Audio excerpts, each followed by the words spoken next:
A veces uno cree que armar un video, por ejemplo, con fines educativos, es una tarea demasiado compleja o sofisticada y en realidad uno lo puede hacer hasta en su casa.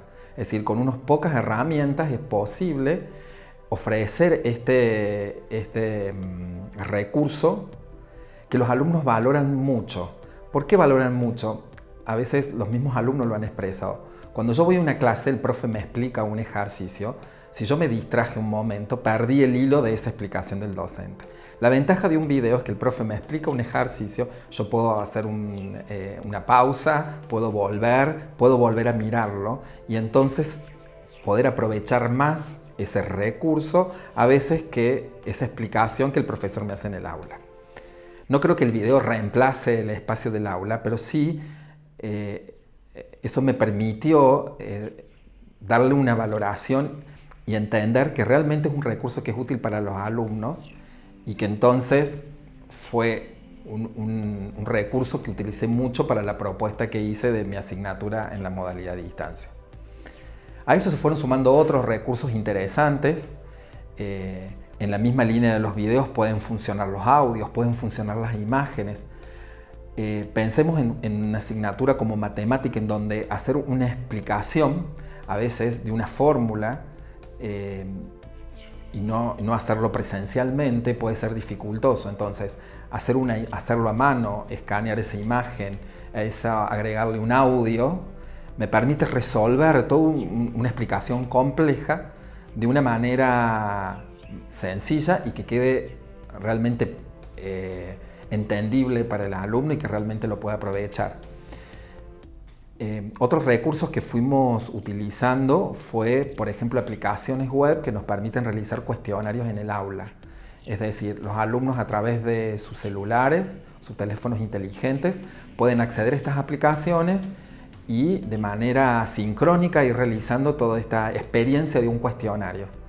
De manera individual, de manera grupal, observando los mismos resultados en ese momento, pudiendo detectar con estas aplicaciones dónde estuvieron los errores, qué errores más comunes hubo, en qué cosas lograron todos responder de manera correcta. Entonces nos permite identificar en vivo y en ese mismo momento cuáles son las posibles dificultades. Otros recursos que yo utilizo mucho desde el punto de vista tecnológico que me ayudan a organizar mi clase son, por ejemplo, distintas aplicaciones web para hacer la presentación de mi clase y la organización de mi clase, como pueden ser los murales interactivos, las presentaciones multimedia. Entonces, me permite a mí tener todo el material que pienso usar en la clase en un mismo lugar.